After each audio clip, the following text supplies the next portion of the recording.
Yeah, for everyone who doesn't know, the new show's name is Poker Philosophy, not Tom and Oscar's show anymore, because today is Mocca with us.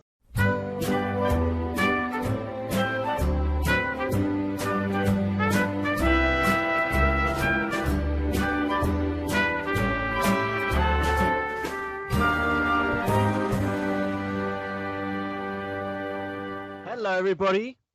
Welcome to, what are we doing? The Tom and Oscar show, but with Ryan. Oscars, we got a new name for it. Maybe introduce the new name to our adoring fans, or fan, singular. That was ambitious to say plural. I think there is two at least. We've got the number one subscriber. That's Jonas. So yeah, we are doing good. Like, the new show is called Poker Philosophy because after watching at least half of the Alamat show, Mocca asked, where I can join that kind of conversations, right? Yeah. And we thought the best place was the Tom and Oscar show, was it? Yeah. And what can we expect on this new Poker Philosophy video? The same old talking nonsense. For 25 minutes at least. I think it will be longer this time. Well, welcome, Ryan. How are you feeling? Are you excited to be on this journey? Feeling good. I don't know how to feel. Bit lost now that I'm here. I suggest you did a fantastic interview, you two, by the way. I thought it was very, very good. Suggesting for anybody who hasn't seen it yet, go and check it out. Everyone that hasn't tried mushrooms, do mushrooms. That was one of the topics, wasn't it? Yeah. we can touch that topic. I rethought some stuff from that. I was thinking, because I said maybe everyone should do it, and then I was thinking, actually, it's I think it's definitely good for evolution, but then you evolve in a different way, because obviously if you don't do it, now I don't have the opportunity of evolving in that manner. So I kind of want to rephrase that, maybe I don't evolve to my full potential because I've done it. We don't know now. So I kind of regretted that, saying that, I guess, because who knows, right? Who knows which evolution goes further? It's just different evolutions, and which one's better? There isn't one. So it's I kind of want to rephrase that. It was like you take a certain direction, and we don't know how your life would have turned out without that direction. Yeah, exactly. So maybe it held me back. Who knows? We don't know. Or maybe there is no such thing as held back, right? Oscars or exactly. There is no right and wrong, no good and bad, and no Ryan without mushrooms anymore. No, there isn't. He doesn't exist. So, what we somehow started with psychedelics. I had that in plan in the end, but since we started that way, Tom, what is your look on psychedelic drugs? So, I mean, I've had no experience at all. I think I've always been a little bit. So I'm a type 1 diabetic, right? Which means that I've been a little bit kind of hesitant to get involved with anything at all. Even I was not a smoker. I'm not much of a drinker. I'm pretty straight edge. Coca-Cola. I mean, I take a lot of Coca-Cola. Yeah, that's more risky than all of them, I think. I would agree with that. My mum once told someone in a reading group, said, "Oh, my son's always taking loads of Coke," and of course the other lady said, "Oh, is he all right?" And I heard it's terrible for his nose. My mum goes, yeah, the bubbles, I think. And she's like, the bubbles, what's he doing? Of course, the other woman thought I was taking cocaine, some sort of bubble cocaine or something. I don't know what it was. But yeah, just the Coca-Cola for me. But I have plenty of friends, of course, who have taken it. I'm always urging caution. I think is always sensible. It's very sensible. I wouldn't mess around with drugs in general anyway. So I think it is very dangerous to mess around with drugs.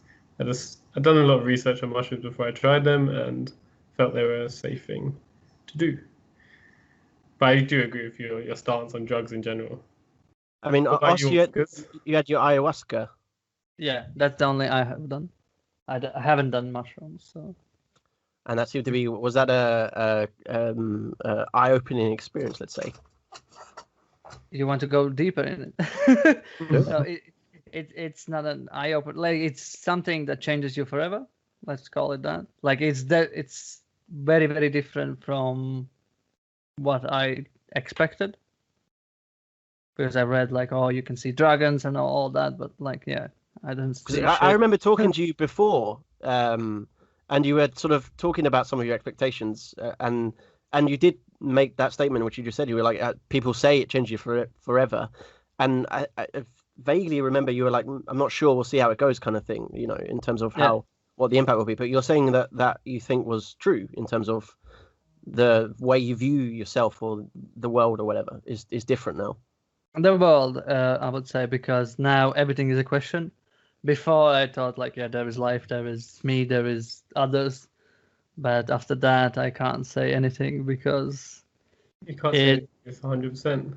Yeah, because after one shot of ayahuasca, I thought that my life was just a dream, and I woke up from it. So, if one shot of Peru jungle tea can take your life away, then, for that present moment as well, yeah, right? Yeah, and you're like, it's not like you're drunk or something. Like you're completely there. You're very conscious and aware. Just your life was a joke.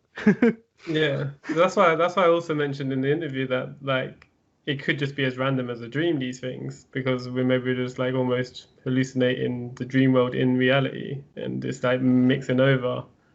So like it could just be as random as a dream, literally. Because Ryan, you spoke a lot about the wasp that spoke to you, and it was kind of interesting to me when I was watching that, where it was a case of you didn't think it was a wasp from like it was like your own essentially subconscious speaking to yourself, and it was like basically breaking down maybe more of that barrier between your conscious and subconscious to kind of more, I guess, examine your own sort of beliefs and stuff. And from that experience, you was talking about how you became, you know, vegetarian or vegan or something. Vegan. I went vegan very soon after. I ate a bit of ice cream just maybe for a few weeks, and then I was like, well, well, we have all the greatest ice creams anyway with soy milk, so it's like there you go. They've it was hard at the beginning, but now they have Magnums, they have Ben and Jerry's, they have Walls, everything's going down now. So and they taste the exact same, so I'm not missing out on anything. But yeah. Do you think that would have been something you would have done eventually, but just taken more time?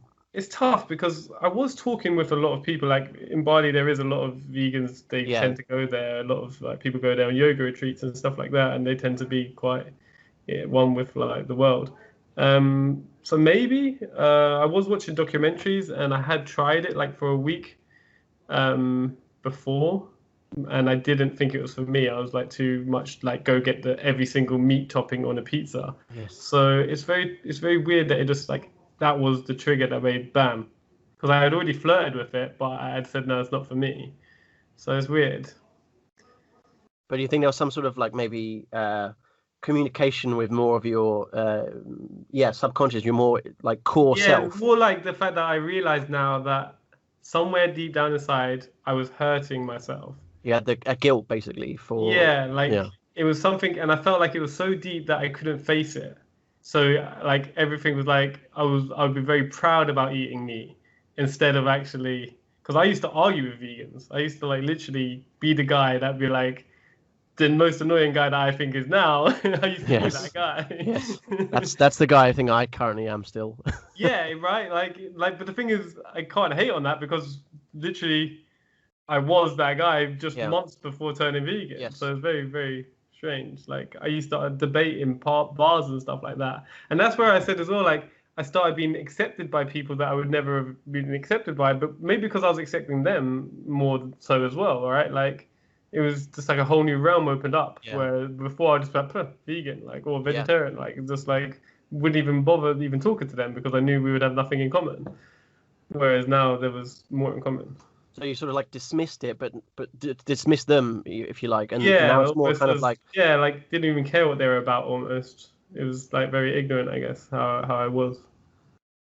That's I mean, very interesting. I think it's interesting when I hear you talk about that, because I do wonder for myself whether I'm kind of on a, if you like, similar journey in terms of I have a little bit of meat guilt, I'm going to call it, if you like, where I'm aware of it and it's there, but it's not at the forefront. It's more of it's similar maybe to what you're saying, where it's like in the sort of pit of my stomach with all the lovely meat is also that guilt where I feel a little bit like I really should, you know, from a kind of environmental point of view or from like an ethical point of view, and like I think, well, maybe, you know, now that the spins are going well, maybe I should try and at least ethically eat meat. You know what I mean? I make that step in the right direction.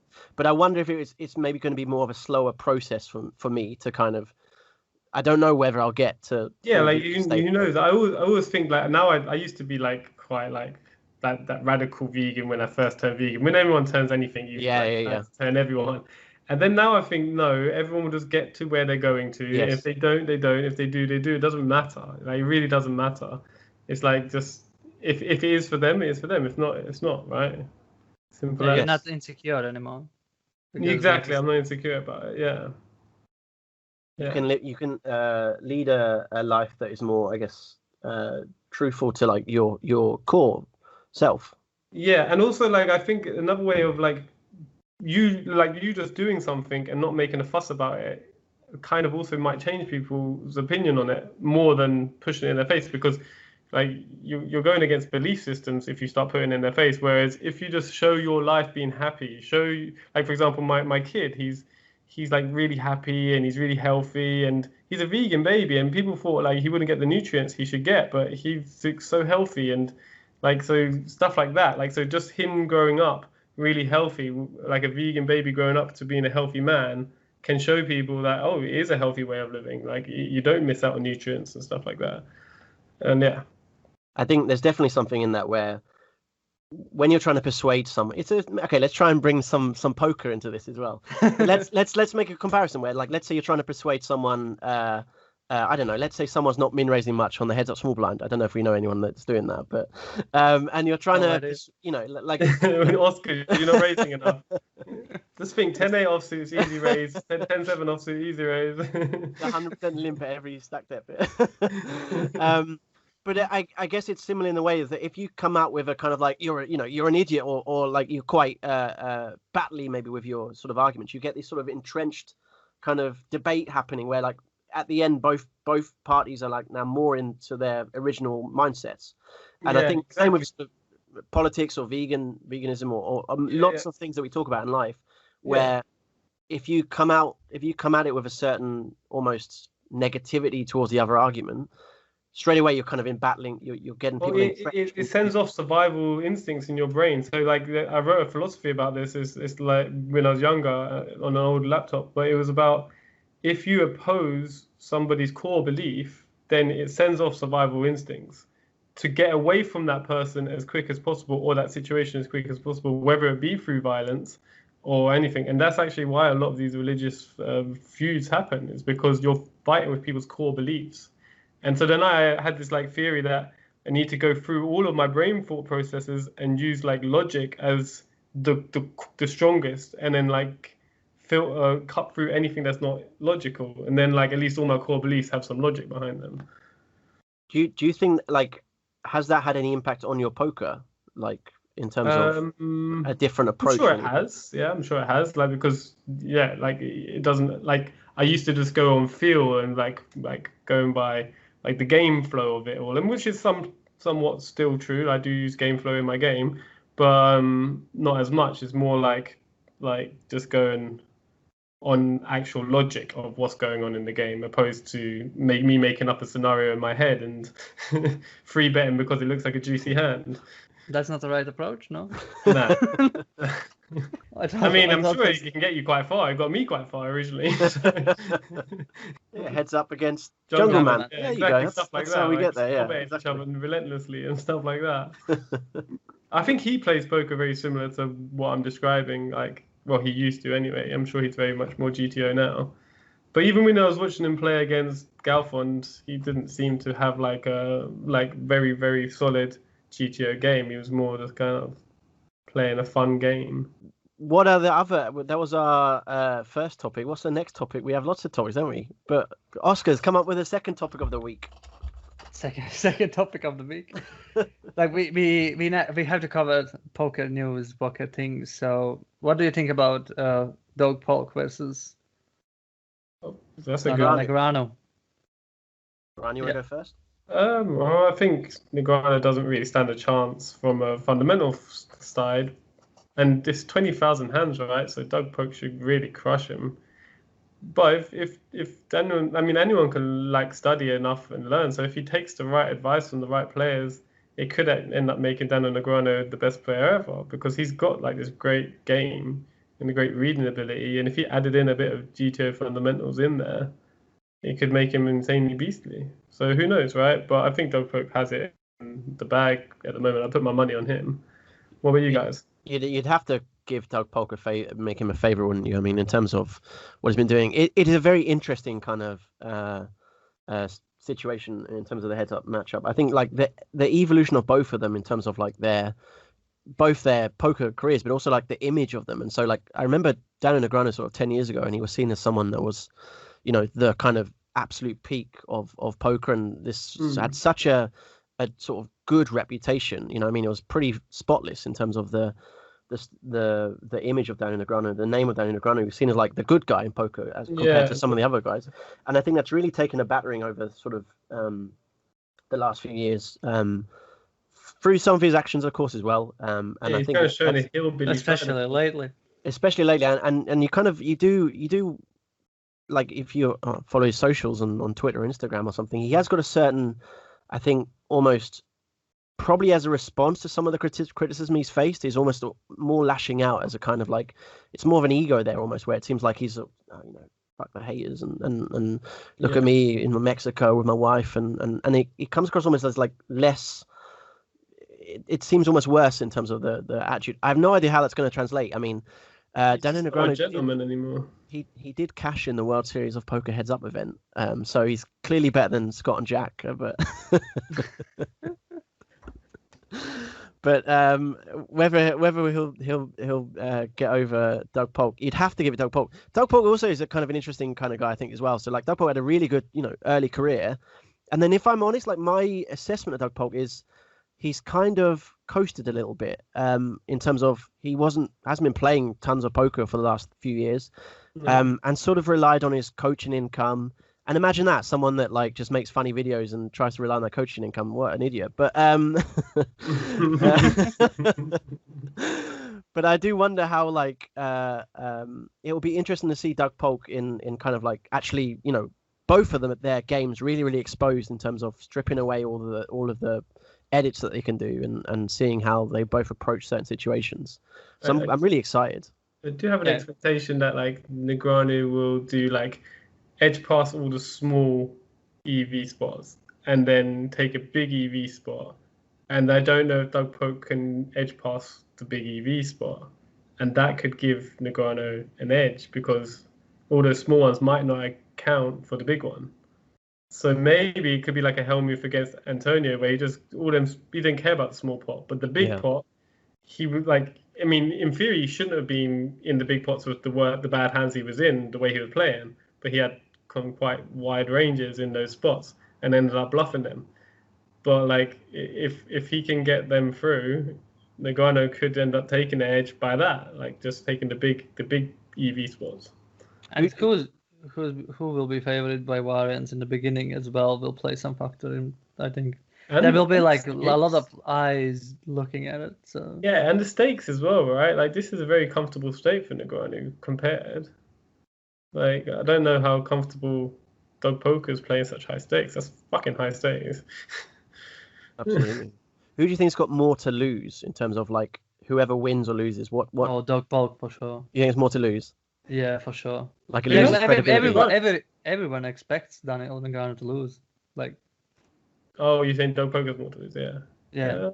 I don't think he does because he's just not really in the public eye anymore. Like, so I think Negreanu has, because we're thinking that from the online perspective.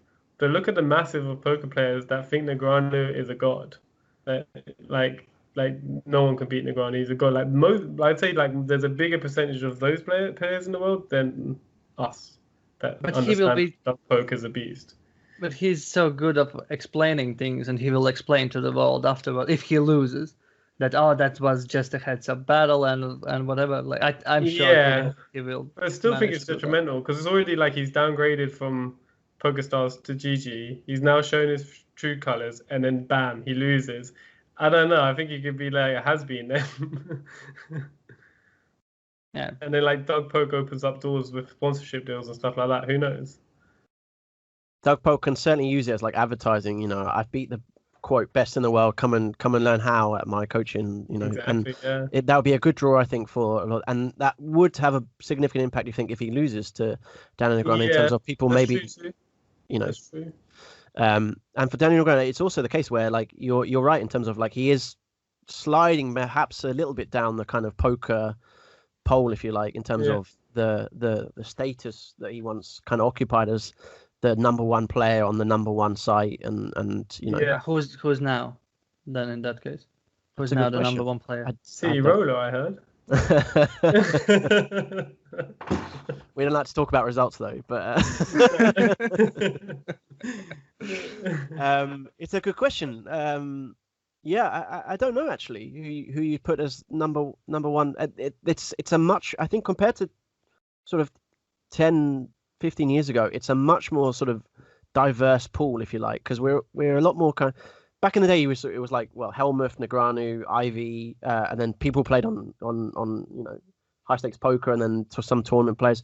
These days, it's very, I think, there's lots of different elements of poker that everybody's sort of talking about, and the top heads up, let's say, bosses online is a much, you know, some people will say, well, they're the best in the world, clearly, but that's a much different pool of people that are going to say the best tournament players, or maybe the best cash players. So if you take someone like, I don't know, Sam Trickett, let's say, and he's, I think, made an absolute fortune in poker compared to some of the top tournament players. And so it's a little interesting, but he's of course just playing in Macau against probably in quite soft fields. Yeah. And so it's an interesting question of how do we want to sort of judge poker success? Do you want to do it on? It's also a skill to get in those games. It's not like oh he got lucky to get in those. It's even a skill. It's even a skill to be liked by people enough to get in those games. So is that's part of poker, right? It's just people game, right? So it's like the ability to window your way around. So maybe like we're talking about technically GTO based, but really and truly, like maybe Bilzerian is right. Like he's managed to be liked by enough people to get in sick games, and he makes crazy money off them. If they're true. I'm a little bit skeptical about Dan Bilzerian making 100 million from poker or whatever. I'm a little bit more like, coincidentally, his dad went to prison for insider trading, and he rocks up with 50 million, and you're like, yeah, maybe he's made it from poker. Yeah, that's a good point. That's a very good point. And then he just declares it all as poker winnings. Yeah. But for example, okay, if we leave out Dan Bilzerian, there is like who quit poker, like somehow. I used to love that. He still plays the Tritons, but he plays terribly when he does. He lives in Macau, right? For the last. When I see him playing now, I'm embarrassed. Like he can't even he 4-bet or 5-bet called off like ace queen offsuit for like $500,000. It's like, what the hell are you doing, man? Like it was like 250 big blinds deep. But that's what gets you in the Macau game. Just a cooler, you know. It's like, yeah, I know it's what gets you in the game, but he used to be so good. And then, like, I think his biggest mistake was going public with his style, because that could have just been kept under the radar and no one would have ever known how aggressive he was. But then when he came on there, every hand just going wild like Jamie Gold. I think there is I thought, you know, exceptional. It's interesting. When I first watched it, I think the first time I watched High Stakes Poker, I didn't really understand. But like when you rewatch it and you notice actually all of the things he's looking out for, he's really paying attention to a lot of sort of timing, a lot of tendencies of his opponents.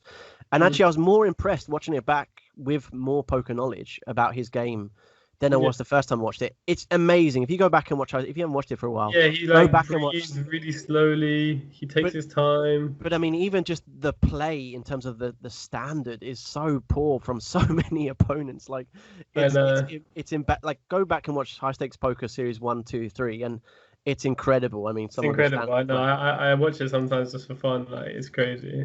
We can pick out a hand for next show. Hand of the week. Hand of the show. Yeah, I think it would be interesting to look like it was a long time ago when I looked at the high stakes games. Yeah, I remember Liv B played in Poker After Dark. He played everywhere. High stakes poker, the high stakes, whatever what called it. I think it was the Poker After Dark, that one. He was everywhere. I like to look at Matt Kirk. I never seen the guy winning. Like, I don't know. Australian guy, isn't he? Yeah. Oh, yeah. him, yeah. Oh, but he's like just rich off Bitcoin, right? And then Yeah. just punts it in. I recently saw his game. I think that was a PLO game on Party Yes. Poker Live. Yeah, we were watching it the other day with the boys that came over. Yeah, and he was losing like 3 million there, and the Bitcoin had the rise, the biggest rise at the moment, and even he was losing 3 million, his wealth just went off. Yeah. He's up solidly for the day. Yeah. Crazy. For sure. So who are the number one player now? We didn't answer the question. We didn't answer, For did we? me, I would say Probably Helmuth, hasn't it? Helmut.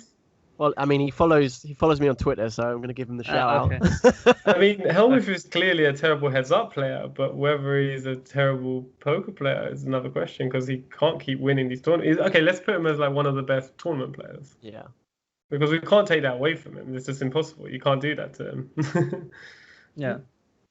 There are theoretical problems with his game, of course, but Yeah. there's theoretical problems with, to be honest, every old school regs game because that's just the nature. But I think ranges are different.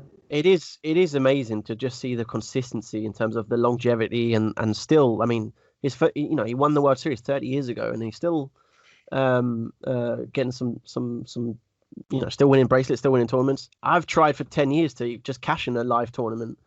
And I can't do it either. It's just impossible, you know. But there's also like the he tilts, so that would take away some points from him, right? Because to be the best, you can't tilt, right? Like that would be because you'd be the like you are on stream when you bust your bankroll. Yeah, you're just happy. smashing things up, wasn't I? You know what I mean? Like that, so that makes you better than him if you want to take that into consideration. That's true, yeah. Yeah. Give us a name, Osks. I haven't got one really for you. Oh, I would still go with. You can give Jack some style. I would go with the still old school ones, not the old school ones. Like I think Negreanu is still up there, and let's give it to Fader Halls as well. Like he's Fader pretty Halls, known. yeah, we can definitely give him some points. I think Phil Ivey. I think Patrick Antonius is one of my favorite of all time. I know Patrick. He's just like such a good player, such a good reader of the game. Plays his stack amazingly, puts pressure on the players amazingly, uses his blockers without studying. Like it's amazing. Yeah, I think Patrick and Ivy especially. I mean, just the we can all go on YouTube binges where we're watching sort of random cash game hands or random tournament hands or something, and it's just the amount of hands you see and the so few mistakes. You know, that everything seems to work out, and I don't think that's just them always getting fortunate. I think it's a real kind of combination of good theoretical grounding, but also like just understanding and reading the opponent and knowing where you are in the hand at all times. And those kind of live tells, if you like, they're a little bit, I think, from an online perspective, we typically don't give them much weighting. It's like, yeah, whatever, live tells, like, you know, the Doug Polk would be like, yeah, okay, he's got a read on me or whatever. But I do think that there's just it's a more subtle, nuanced thing, but just an understanding of where they are in hand and be able to make the good folds or the good bluffs or whatever seems to be consistent there. Definitely. There might be something to be said for the unspoken language as well. Like say our bodies are always talking, and they might be in tune with that, but we just don't know it, right? Because there's some spots you're just like, how did he read that situation? But like, it could have just been feeling the guy's energy, and we don't know anything about that stuff because we're here on behind the screen. Yeah, definitely. No one's giving it to Charlie Carell. I don't even know who he is. Who's that guy? Good. He thinks spinning goes aren't skillful. That's good. Who? We'll leave it there. I'm gonna learn now. Charlie Carell. That's epic. Oh, that prick. Aces, bastard. That's the one. Now, Os, we wanted to talk a little bit about continue the conversation from Monday's coaching, wasn't it? In terms of the approach. So speaking of, this is my segue. Speaking of the best players in the world, let's segue that into the best spin and go players in the world. And what do you think is the best in terms of the approach? So the two, to remind you, gentlemen, the two that we discussed was essentially like having a backup plan in terms of going all in and having poker as your only option and kind of like, if it goes wrong, well, that's going to be absolutely terrible, but it's not going to go wrong because I'm going to commit everything to it. Mhm. Or balance that with perhaps a more, let's say, not cautious, but protected approach, let's say, where you kind of have a bit of a backup plan, and it's like you have an escape plan, or you have a plan B, if you like.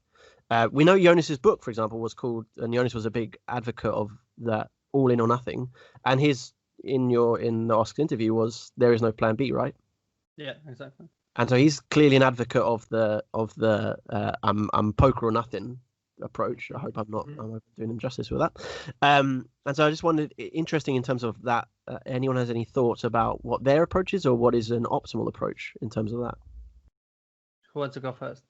Mocca, you? I've been speaking a lot. You go first. Okay, I go first. Like, in my opinion, to be a good poker player, like, obviously I could say like, oh, there's no plan B as well, but I would be kind of lying if you look what I do. Yeah. So, but it's still poker related. So. Yeah, that like I did study life coaching. I got a certificate there, but I think I did it to become a better poker player as well. I think you need so many skills to be one of the best poker players. So just stay on top. That, like, I think if poker dies today, I will not be lost, but I don't have a plan B. Yeah. Like last year, I was under a bit of pressure when I found out I was going to have a baby and stuff like that. And I actually thought about going for a normal job, get a bit of a qualification behind me. And the one I thought about was the things I really wanted to do, I couldn't do because I've got slight color blindness, and just a very slight. But yeah, I couldn't be like a train driver, which I would have loved to have been if I was to work a job. And then so I thought, okay, I'll be an electrician maybe. And then I was like, no, then I have to study, and the wages just didn't seem that much. And then also the wires, the colors, it's quite difficult. And I also thought that too. Wrong. I thought that might be a problem along the lines. And then damn color blindness. And then I came with 3D design, like doing 3D art, because my brother does that, and like I'm an artist on the side, so I thought like maybe I could do that.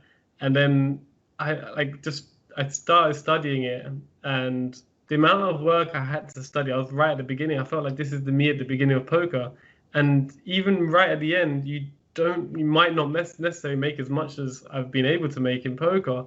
So then I just was like, no, it is poker all the way for me. Like, because even like for a part-time job, there was nothing I was qualified for that was more than £20,000 a year. So I was just like, it literally, for me, it's just poker has to work. If poker doesn't work, and then I started doing more investments. I started looking at the stock market and saying, okay, well, just learning more ways to diversify. Once I've made my money, put it somewhere so it's growing on the side. So then it's like, your money's working for you while you're sleeping, kind of thing, passively. But I think poker and investing and just making good decisions, they kind of come together. Whereas it doesn't have to be 100% poker, but it still is, all poker to make.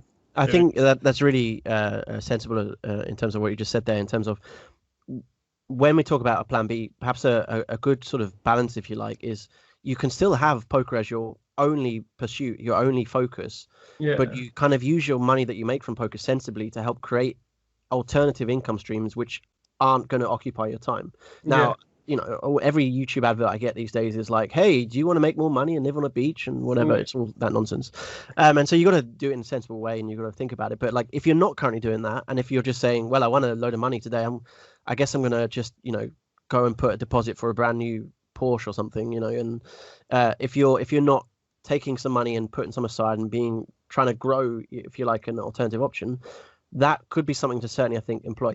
I wanted to take it back just very quickly, because I know both of you obviously have had the experience of like having a family and having children. And I was interested to see if there was any difference in did that change anything about because you talked, Ryan, there about you were thinking, well, maybe it's time to get a job kind of thing. Yeah. How was your approach to poker different, if you like, before your children came along? Before I was a bit more relaxed because I didn't have to have, like, I only had my survival. Only had my survival to worry about. So then, like, that's why I kind of wanted to be able to get a mortgage, because I can't get a mortgage, obviously. So then, and I didn't have enough to buy. And then but then once I decided no, poker is the only way, I just full on started coming to every coaching session, started studying the solvers beyond like what I've needed to do, and like just we'll keep going, won't stop. I don't see myself ever stopping now, and I just want to keep that momentum going because now I see it as the only way. What after like flirting with other options and just realizing that having a child put that it put good healthy pressure on me to kind of like, whereas I was just kind of happy with, if I made like 30k or 40k this year, I'm happy. I'll just take 2 months off or 3 months off. Yeah. I don't spend much money anymore. I don't need much money anymore, but now I need just like survival stuff. Yes. So it's like more, it gave me the big drive that I needed. So I think it maybe saved my career in some ways, having a child. And then for you, because I know you also we've talked in the past, and it sort of had not awakening, but certainly a change in your it approach. kind of was awakening. Yeah. It made my career. That I was still working in the salad factory when my daughter was born, and shout out to Nicola. She's a friend of Tom. And she's got the big poster on it, right? Yeah, she loves happy to come in as well. She loves my Twitch streaming. She's #1 fan. Yeah, it's a bit too late for her, but but when she's around, she loves it. Yeah, basically, I was working in the salad factory. Nicola was born, and I somehow realized that in a couple of years she will be able to ask me a question: "What do you do for a living, Dad?" And I was so embarrassed of that potential answer that I thought, "Fuck, what I'm doing with my life," because I was like 4 years into working in the salad factory, and like just wasting my life. And then I had kind of decided it's time to give it a go. Amazing. And worked out. Like it so also saved your poker career, it seems too. Yeah, it made it. I didn't have any before. Yeah, you didn't have it, right? Yeah. Are we saying the top tip for anybody watching who's not sure if their poker is going well, try and have a baby? Is that what we're saying? I think it might be, yeah. But it also gave me meaning to life, because whereas I was just a nomad almost, and then like having a child now gave me my purpose. And I have a lot of friends who are having lots of children these days, and they do speak about it really sort of grounds you. You have a real kind of that sense of purpose that you talk about, which I think a lot of us, especially as poker players, we have a lot of freedom, and actually in a way that freedom is good, but it also can mean sometimes that we can get a bit lost maybe, or a bit like, well, what are we doing today? And having that responsibility for essentially the rest of your life, it really does sort of like, okay, well, now I have things I actually need to take care of, and it can be in that grounding and that responsibility, and that I guess you now kind of think a bit more in terms of, let's say, security, for the future, where you're like, it's a huge pressure. Like it sounds good, but it's a huge pressure. Because when things go wrong, then it's doubly, Imagine taking care of your family while playing sevens and moving countries. Yes, it's not a good idea. Don't do that. Definitely. I can certainly imagine that to be the case. Yeah, that was a huge pressure, but it actually it kind of worked out, but it could go wrong as well. Yeah. So in terms of speaking, I guess, for the advocate in the other case where we talk about having a plan B, if you like, and I was someone that when I was found poker initially, in sort of 16, 17, 18. I've talked about this before, but when I was young, I had no idea what I wanted to do when I was growing up. And then when I found poker, I was like, I want to play poker. Like that's amazing. Cool. I want to do that. Yeah. And it was the first thing I ever thought I wanted to do. But I was kind of encouraged, go and make sure you have a plan B for myself. And so I was someone that I went through university. I went and did a master's, and I went and, if you like, I had other options at that point to poker. And even throughout poker, bless my dear mum, but she's not a fan. And to this day, she's like, "Hey Tom, so there's an electrician's course or a plumbing course," or she just like showing me things that are nearby, and she's like, "Hey, you could do this or whatever." My parents are the same, yeah. It's like, why don't you do? And then I did a counselling course, because I thought part of it was like, oh, well, it helped with my coaching a bit. Oscar, as you said earlier, where like I did things that I thought that will help with my poker as well, And so I did a counselling course. And the counselling teacher, if you like, she was talking about it, and she said, "Oh, this is probably not a thing to do if you're if you're trying to make money from it, because it was like you have to do a lot of qualifications, and then it turns out the hourly you make isn't that good. Like it's you could be let's say a solid 50s reg, and you'd be kind of doing better than the counselling hourly. But nonetheless, I thought it's quite good to have that as an extra string to my coaching bow, if you like. And coaching itself is, I suppose, in a way, that security that it can offer you in terms of having to deal with those months where you don't make anything. And I think for most people watching, if they're only playing poker right now and they don't have, let's say, savings, or they don't have an alternative revenue stream, try and think quite hard about some way to do that, whatever it may be. And it can be something that's quite close to poker. So coaching, obviously, is very, very close to poker, but it could be anything to do with poker. It could be, I can't think of jobs off the top of my head. Psychology, exactly. I think go and or even like markets, right? Absolutely. Markets. It's very similar. Absolutely. I noticed Skandal is doing something. Like he's still in 651, and yes, he's still playing, and he's doing stocks. So absolutely. And I think if you take that and having for some people, if poker currently is occupying all of your life and you're feeling almost a weight of the pressure of having to be successful, having a secondary form of income, especially if it's something that let's say can be a bit more regular, can really, really, really take the pressure off. And I was quite lucky in that I had some successful investments, if you like, early on in my career. I won a tournament when I was about 8 years ago, and put some money away, and it kind of generated a monthly return. And because of that, it's always kind of kept me being able to not super stressed. Like it was always going to be tough. And I spent a long time in my early 20s, like really on the breadline, where I was like looking up how to cook offal. Like I was like, instead of steak, I could just eat a heart. Back to the vegan chat.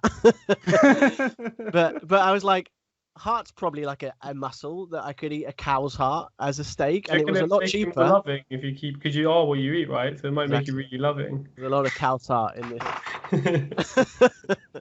But 75p for a steak, I thought that was good. And I was really like, I was quite fortunate, I think, to have had that experience too, where I was really struggling for a long time to make poker work. And I'm now, every day I wake up and I'm like, I feel so happy to be in the situation I'm right now.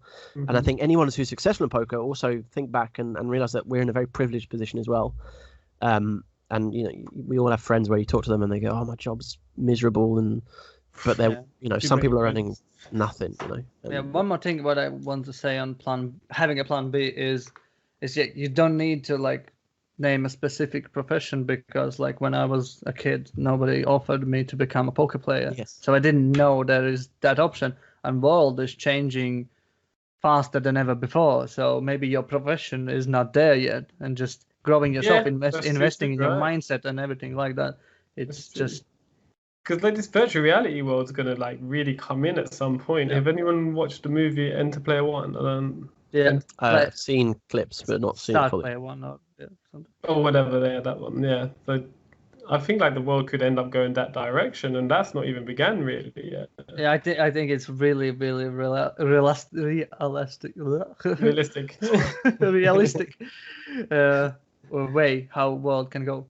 Yeah, you can just be going shopping but from your room. You're like, I'll have that, and then it just comes to your house like everything. Even the casino, you can see your opponents. You can sit right in front of them, but you can do it from your house. Everything. There's nothing that you can't do in this virtual reality world. So I think that, and there's gonna be so many jobs if that's the case. So many jobs. We kind of live in virtual reality more than we too.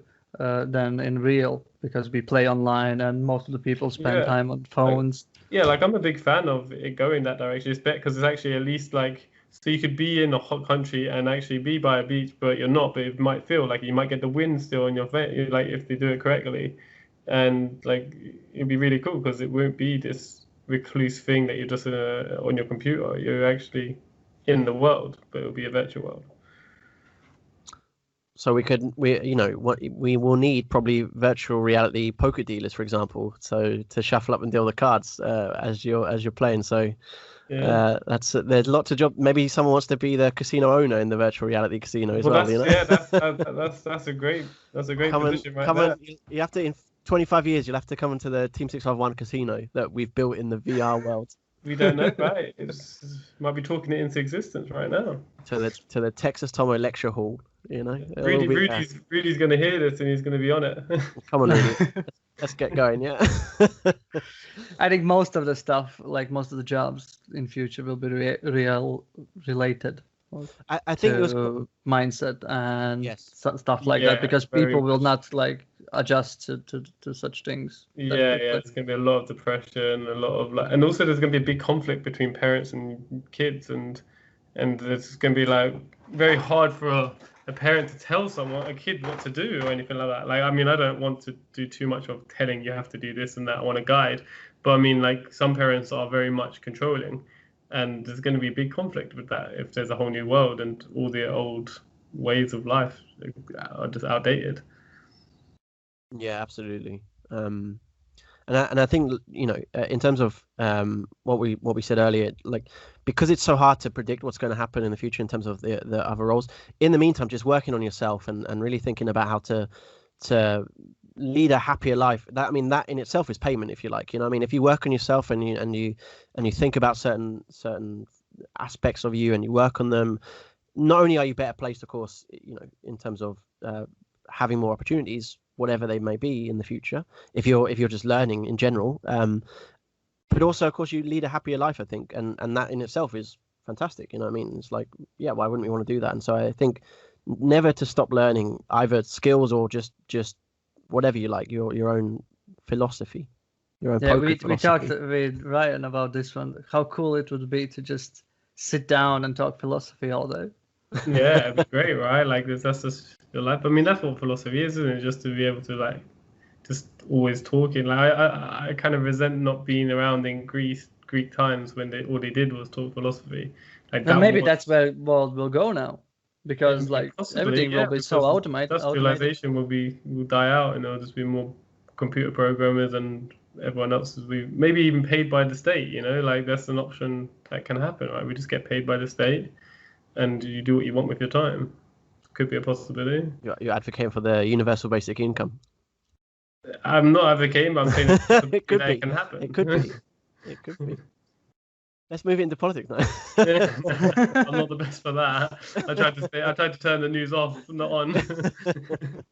Oh, we didn't talk about Scott's WSO. Yes, Scott's amazing play. We briefly touched upon it when we talked about how good Daniel Negreanu is at heads up. Yeah. But we should give a shout out to Scott, because I really enjoyed it. I don't know if either of you two got to see any bits of him. It's on the Vimeo now, the second half of it or something. But what a fantastic twitch, I thought, for his first attempt as well. Yeah. And it's mad to think that he genuinely was playing a 10K World Series of Poker event, and if he'd won 4 more matches or something, would have won a World Series of Poker bracelet. Yeah. That's kind of insane. And instead, we bubbled. But nonetheless, I think he played really, really well. Would you have taken the bluff at the last hand? Ooh, that's the question. I don't know if I should answer. That's the hand of the show. Well, I wouldn't have personally. I'll just say because I just feel like we're still beating some of his other hands, and I think it's quite an easy call with a lot of his value hands. That's the only reason I wouldn't personally, because he's getting such a good price. And as we show down, there's not many hands that beat our hand that will fold. Is my main reason. Okay. Yeah. Oscars, were you bluffing there? Do you know the hand? Yeah, I know the hand. I don't think I'm qualified to talk about it, but everyone else has spoke to, like, said they would take it. I wouldn't take it. Name shame. So Ryan and Oscar would still be in the World Series. They probably would have won it. They probably would be sitting here with 350k. So no, because I wouldn't have made all those sick calls early on, right? I would probably overfolded my way. Yeah, he made the most sickest calls that you can even imagine. So he did amazing. I just personally wouldn't have took it, because just for that reason, ace high might be the best hand. The only thing I saw was I turned it up. I was in party actually the time, and I opened Twitch, and he had a top set and he turned quads. So. Oh yeah. He got check raise on the river, didn't he? Got check raise massive on the river. Yeah. Quads, and you're like, it's pretty good. Also, I might have been out. I might have been out in the hand anyway, because one, I would have raised the ace 8, the hand before, and then I would have raised the ace 10 and got 3-bet, and then I probably would have just 4-bet jammed. Okay. Because I would have felt like I was. So I probably would have just 4-bet jammed it anyway. So I would have went out. We would have just got it in pre. Yeah, probably. Better EV though. You would have made more EV. Yeah. So yeah, that's like when seeing it, I felt like, well, I actually felt the player once we limped the ace-8, I didn't know how the player would perceive our raising range. So I didn't know if he was attacking us, thinking that because he had seen us raising 4-5 offsuit and some other hands, and then limp ace-8. So in that moment, I felt like he's free betting wider because why are we not raising ace-8 and raising some bad hands? So then I thought I might have just 4-bet jammed there on that dynamic. But then I rethought and thought, well, if we're not raising ace-8, would we like, it kind of like maybe he wouldn't attack us because he might think he's stronger, depending on how he viewed the hands prior to that hand.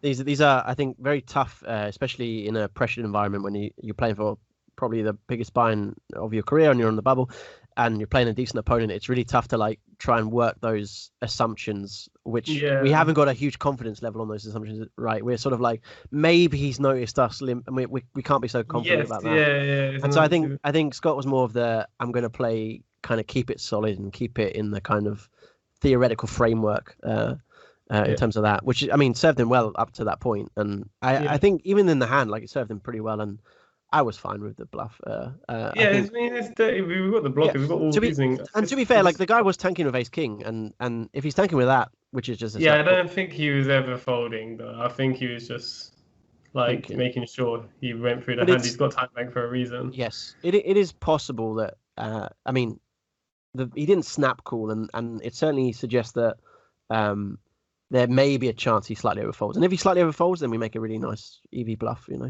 But he also sized down. He also sized down with ace king to enable worse hands to call. So on the turn, I noticed. But what can you do? How are you finding the because this is new since we did the last show, Oscar, right? The whole Twitch adventure is that's a question for you. That's a question for you. How you like? To be honest, I really enjoy it. I find it. I think I'm playing quite well on Twitch because you kind of have to in a funny sort of way. Like having that almost accountability where I can't really play bad because then everyone sees that I play bad. Yeah. It feels like I mean the results have obviously been pretty good so far, but I really enjoy it. But don't you think we're giving like there's so many secrets to the world? I think definitely. But I'm not so concerned about that in terms of that's my job. Hard. I mean, I'm always supposed to try and give away all the secrets I can. Of course, like there's a lot more that doesn't get said. On Twitch. And also if they incorporate a lot of the things you say into their game, they're going to get it wrong and probably play worse. So it's probably actually going to make the games easier in some ways. Because you don't play a GTA standard on that stream very often, like you're very much exploitative. Yes, exactly. But I mean, I think it's been pretty fun, and it was great to have Scott doing it. I know Nick's done a few streams as well. I think we're still trying to get Mike to do some, and I think it's quite a nice sort of focal point, if you like, for Team 601. And whenever guys are twitching, I always like to watch it as well. So. I think it's been we'll see how it goes, but seems quite good. Do you like when people compliment your hair? That's very nice. I mean, it's certainly motivational. Now the problem is I've set quite high standards, you see. So like the first one, I was like, I better make sure I look all right and everything, and now it's like, well, I can't now turn up like a slob. You know what I mean? Because everyone's expecting a certain level of manicured, sort of pedicured, whatever the words are. And the same with the halftime videos, it's like they've slowly been building up in quality, and now it's like I have to spend 3 hours before the Twitch thing getting them all sorted and getting them all clipped and edited, and so we're putting more pressure on myself in terms of having good halftime shows. So it may be that. Who's your favorite? Like, I'll start with Ryan. Who's your favorite halftime show? Like an edit.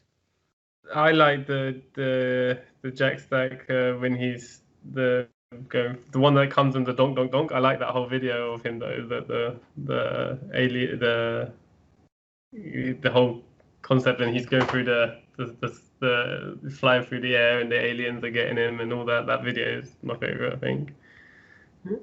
What's your Tom? I like my Charlie Corral versus Jonas one that I did the other week. That's that one too. Yeah, Thank you. Very good. Asks. Yeah, I will not go for the funny one. I go for like The Last Dance. Oh yeah. I watched it way too many times. I somehow get the thrill of it. Like it looks really good and it played out pretty good as well.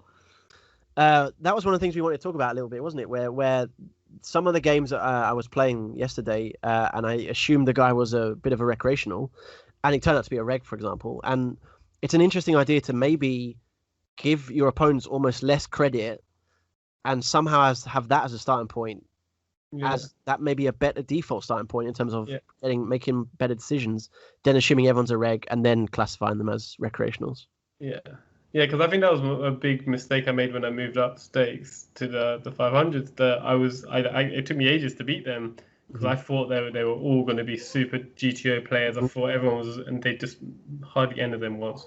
And that was my biggest mistake, was going in there, calling them down with blockers and stuff like that, and it just wasn't necessary. It literally wasn't.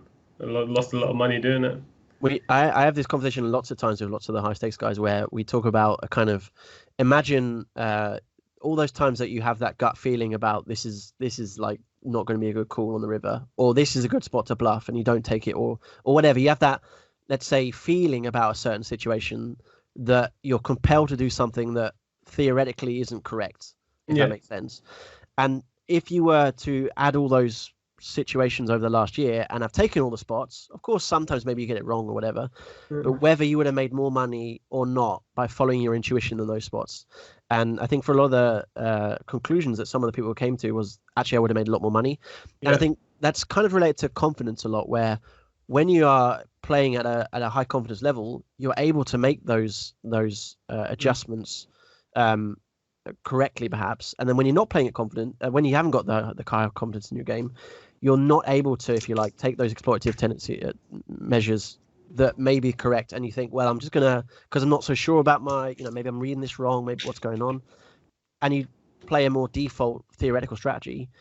But what's interesting, I think, is that going back to treating people not like recreationals but like, let's say, weaker opponents, that maybe is also associated with that confidence. When you're playing if you label someone a weak reg or a standard reg or something, and you think, I know what this guy's doing, it's the same player as, you just change the color of the tag or whatever. But suddenly it's like, I'm able to make the hero folds against this guy. Whereas if he's got a different tag, I'm like, well, maybe this guy's got enough bluffs here, and I guess I have to. I mean, even like the approach you took in yesterday's thing on the first player, you after the first hand, you said, I'm just going to check back and then see what he does, because that'll give me a lot of information. And based on that information, you created a whole game plan and stuck to it and crushed him with all the assumptions you made just off one hand. And so, like, just taking like you said, like, it was a spot where you could see bet the king 9 on second pair on queen 9x, and you checked it back instead. And then he led the turn half pot and then checked an ace river. And with all of that information, you was able to give your entire plan that crushed him. And so just maybe the first hand against a new player, or the first 5 hands, just taking that chilled approach, just to see what does he do. Does he and even calling him down, right? You're not going to fold your second pair with king kicker anyway. So you're going to call him down, but you're going to lose the least against the queen anyway, and that taking that line. And you're going to see, is he capable of bluffing? Is he capable of overvaluing a queen? You're going to see all of these bit of information. So I really like that. I learned a lot from that, and I haven't got through the whole stream, so I'm looking forward to finishing it also. And I think, when we look at, if you let's take some solver stuff, and we look at the EV difference between a C bet and a check, it's so close with so many hands, right? It's like so many hands are just mixed because basically the EV is the same. But if you're playing the recreational in its first game, we have no idea what the tendencies are. We have no idea how to value whether the EV is better as a check or C bet. We can say against recreation in general, certain tendencies are more profitable.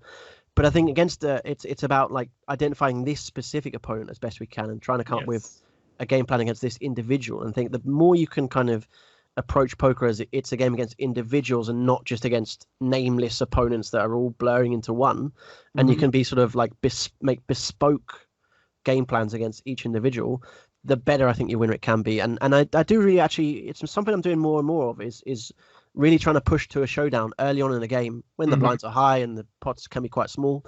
either through making maybe a bit more of a marginal call first hand. If the guy min bets a river and I'm like got a bluff catcher and I'm like, it's probably isn't like going to be the highest EV call in the world, but it's a big blind. He might be randomly bluffing. Let's find out. I want to know what he checked or bet or whatever in the earlier streets.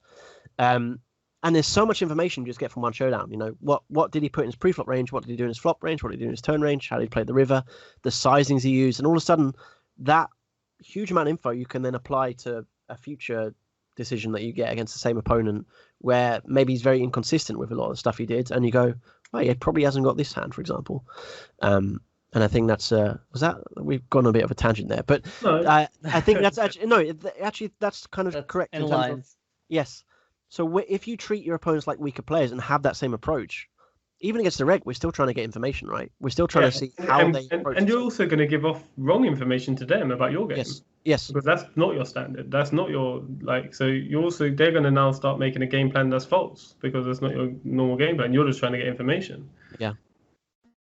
So exactly. try to get fish label on yourself first. That's the first option, the first mission. And then get some reads from them. That's the second one, or vice versa. I think the reads is the most important, right? To get information about their default game. And I think you can make some good assumptions. So let's say, for example, a guy under bluffs a certain spot or something. He's probably the guy that will now also under bluff pre-flop. He's less likely to ISO bluffs. Yeah, pre-flop. That's what you said throughout, right? You had all of those assumptions based on that one hand, how he just really just half popped the turn with the top pair. And you obviously have to be cautious because, of course, that's an assumption that you give a confidence, if you like, factor to it. Like, let's say maybe I'm 75% confident that he doesn't, we still have to weight them in as part of our decision-making process. But if you eventually get to that and you can get more and more confident, maybe the kind of pattern continues, just knowing that someone does ISO bluffs, that's incredible in terms of the EV difference now that we can adopt as a strategy. And I think if you want to, I'm going to try and make some solvers, for example, some solver strategies where like, they're ISO spots, but just no bluffs there.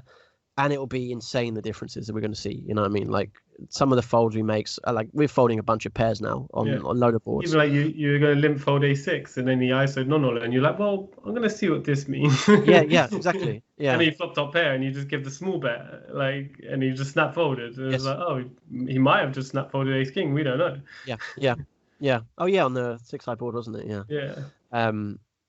Yeah, absolutely. Yeah, that was another example where it's just like keeping, the idea was folding. Jam the A6, right? Like against a lot of players. So. Exactly, against the Regis, that's never ever playing in that style, Yeah. And so I do think that's something that and big, yeah. And Os, do you remember, Oscar, when we talked about like the first time we moved up stakes and even going from probably the 7s to the 15s, it was like, well, now I've got to be balanced. Now I'm in the big leagues. Now the regs are going to get me. Yeah. I had the same thought process every time I moved up. I was playing the 30s, and every time I was like, oh, now I've got to be careful. You know what I mean? The regs aren't going to let me get away with this, whatever that means. Yeah. And that's a very common thought pattern, and I think we want to dispel that as a myth because, Yeah, I agree with that.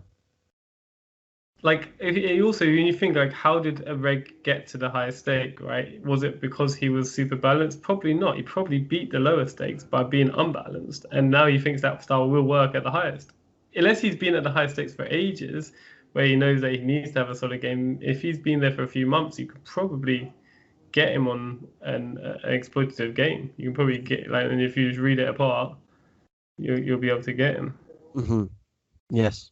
I'm in agreement, and I think confidence is such an important thing, and categorizing your opponents as, let's say, weaker in a nice way can help you gain that confidence. And I think it's something that, like, overconfidence is actually that's a problem too, of course. If we're overconfident, we start playing hands, v-pipping too wide, or thinking that we can make some insane studying and stuff like that happens. Exactly, but I think that maybe manifests itself more in terms of what you just said there, Ryan, where like it's a more off-table stuff where like you don't study, you think you've got it all sorted kind of thing. Yeah.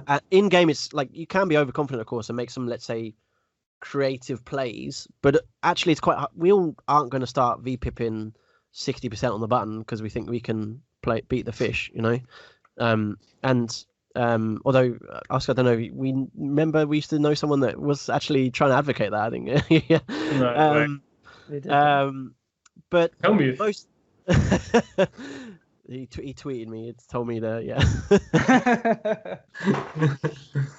but generally, like, our game's pretty solid in terms of the pre-flop stuff and the flop stuff and the turn and rivers. I think there's room for creativity there anyway, and so occasionally we'll go like overboard. But I think it's better to go occasionally overboard than stay underboard, if that makes sense completely. You know what I mean? Never make an adjustment.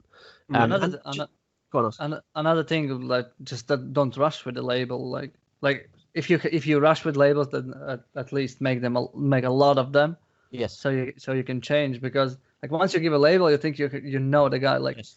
I can name a lot of like really good players, but they play really different, and you just once you give that label, you kind of, I don't need new reads on him. No, you just an intelligent player can do anything at any point, right? Like he knows that he doesn't, that you've seen what you've seen. So if you put the label on one hand, then he will probably do the very opposite thing the next time he has the same hand, because he knows that you've noted him. So it's also very dangerous to say, he fast plays every time. Yeah. No. I had Jason Bubble Outcast on Stars, and back in 2017 or something, he was one tabling the hundreds, and so it was a visible one table. I mean, probably, I don't know if he was always doing it, but he was at one point. I played him, and he was visible on search, one tabling from Canada, and I went recreational, and I labeled him. I gave him the little light blue recreational tag. And then we played him a bit more, and I was like, "This recreational plays quite a bit." And then eventually, he it took months, and he eventually became weak reg. And then months later, he eventually became it took probably a year for him to unearn that tag, just based on the kind of one tabling Canadian must be a fish sort of thing. And of course, Jason's like a whatever heads up crusher for much higher stakes. And I thought that's a good example where, in a funny sort of way, I don't mind people labeling me as a fish early on, and then it takes a long time, I think, to. Probably a good thing. Yeah. It genuinely is probably a good thing. They're going to play exploitatively against you, right? Yeah, absolutely. Good. Any other topic of the shows? I think we covered quite a lot. Ryan, anything to add? No, I think we've done. I mean, like you said, it's gone quite over. What did you want it to be in? Like an hour, and it's about 15 minutes we were going for, but we'll see. I don't know how long. It's the first time you've been tuning in. We need to end with a philosophical question. What does paradise look like? Oscar's asked me. Yeah. That's a pretty good one. But it's a tough one again, so I don't know if we will be able to find answers. I don't like that you gave me his answer, because now I'm like don't spoil. I'm not going to spoil it. No, of course, I'm not going to spoil it. And I haven't explored it for my girlfriend. I'm watching her go around in her head. I'm trying to define. Tom, try to come up with your paradise. How your paradise would look like. To be honest, so I think I'm pretty happy right now. Where let me try it. If you said you have infinite money, what would your life look like, for example? Maybe that's could be a slightly related question. I generally don't think my life would be that different. Money involved in your paradise, right? Well, it's a good question as well. Yeah. I think I would have. I'd just be drinking glass bottles of Diet Coke all day, which I'm not quite there yet. I need to be slightly more. Are you going to get sponsored by Coca-Cola? That's the question. That would be paradise. I still have the cans, you see, which No way. I have to lower myself to the cans occasionally. So paradise would be drinking the Coca-Cola bottles all day. Yeah, I mean, I think I'd be not too much of my life. I'm pretty happy, to be honest. Like, you give me superpowers and I don't change that much. Maybe I'd be able to, I'll tell you what I would like to be able to do: sleep less but have the same energy, if that makes sense. Oh yeah, that'd be great. Yeah. I'd like to be able to sleep for 2 hours and then wake up and just be because I had so much I want to do, but is sleep tiring to you? Or, that's a weird one. No, as in I like sleep, if that makes sense. So I need to sleep quite a lot, but there's so much to do. I'd love to be able to sleep less and earn the same amount. plan your waking hours a little bit better, no? Probably that. So paradise would basically be if I could be more organized with an Excel spreadsheet and a bit more money for Diet Coke. Yeah, because this one I got from some of the people that they want a longer days, basically. But that doesn't make sense because you have a long life. Like, yes. What's the difference? Yeah, but like you can be on a momentum of things. Like I'm sure you're like me myself. At nighttime, you probably when you wake up and you actually get things going on, and then it's like, well, I have to sleep now. And then the morning is still interrupted by talking to mum, talking to family, like making sure everything else is in order. And then like you get that little time for yourself at the end. So you want that prolonged bit at the end, I guess, without getting tired. Yeah. I think yeah, I mean obviously like little bits of your life get a bit better as well, you know. You could be a slightly bigger office. Maybe air conditioning, that'd be cool. I just bought 2 last night. I ordered them. I couldn't sleep last night. I woke up, little man woke me up, and I was so hot. So I went and ordered them. They're coming the 17th. Can't wait. I was in my loft and it managed to pour with rain, and so I woke up with literally rain pouring on my face. Oh yeah, so, but nice and cooling, I will say. So that was nice. As I had to shut the window, but it was fine. I managed to almost flood my loft, which is a weird thing to do. But yeah, I think that's what I've got. I don't know. That's and pretty everybody good everybody healthy. Let's go with that. Like yeah, that's the only flaw in your paradise then. Like you can't, if everyone is healthy, then there will be an overpopulation. Oh, I didn't think of that. Everyone healthy. Everyone healthy until they die. So I was wearing a T-shirt the other day saying 100% plant-based, and somebody started asking me questions about it, and he said, so do you want the world to be vegan? And I said, yeah, it would be great. And then he goes, but you do understand that there's not enough space to actually farm groceries opposed to farming animals. I don't know if this is true or not. Well, from my ecological economics master's degree, that's actually a false statement he made. It's actually in favor of veganism. Yeah, that's what I said. I said I'm sure it's in favor of, because the land they take up for the land use is terrible. Exactly. Yeah, for cattle. That's why, and the water use and everything. So I did say that to him. He said, "No, I know about this," and I was like, "Okay, I don't know. I didn't look into it yet." I mean, there's very good environmental reasons to turn vegetarian, vegan, for sure. Like meat's not a great land use. Exactly, and it also all the pesticides, and then all the even the methane from all the farting and everything that they give off, and it's just not good. Yeah. So everybody vegan. That's the paradise. Ooh. So you end up killing all the animals anyway. Well, the thing is, they might just live out their life, right? Or this circle of ones get slaughtered the way they have been, right? It's not like it's changing, but the future, the ones that are in life don't have because it's the more of the thing that they're living in a concentration camp. If they were living in the wild and you just put a spear through their head and they died, I don't have a problem with that, because they're instantly dead and they're not going to know the difference. But the fact that they have a horrible life, that's the problem. It's like you're not advocating, for example, like people give up their pet dogs or something. You know, it's like no, exactly. We can ethically interact with animals. Maybe like you could have pet chickens and eat their eggs, probably from an ethical point of view. Exactly that, right? Why wouldn't you? Like you're looking after them, as long as you're making the animal's life better and not worse. Yeah. Like, for example, like why buy a dog and create the demand when there's so many dogs out there that need rescuing? Like that's a big part of it as well. Like the whole buying of a dog when there's millions of roaming the streets that are just as beautiful and worthy. That kind of thing. But anyway, we won't go down a vegan rant. Start and end with veganism. What's the question for the chat? What's your paradise then? Is that what we're going for? Yeah. Leave your comments below. What's your paradise? Yeah. Leave your comments. Is there waterfalls involved? That's a trick one. Any final comments? It was a pleasure to talk to you guys. Yeah, including me. I really enjoyed it. Yeah. Pleasure. Thank you, Ryan, for being here. Much appreciated. yeah, pleasure for me too. Cheers. Nice one. Cheers. No, we can edit some of that out, maybe. We'll edit it all out. Yeah, anything vegan, just edit out. What's the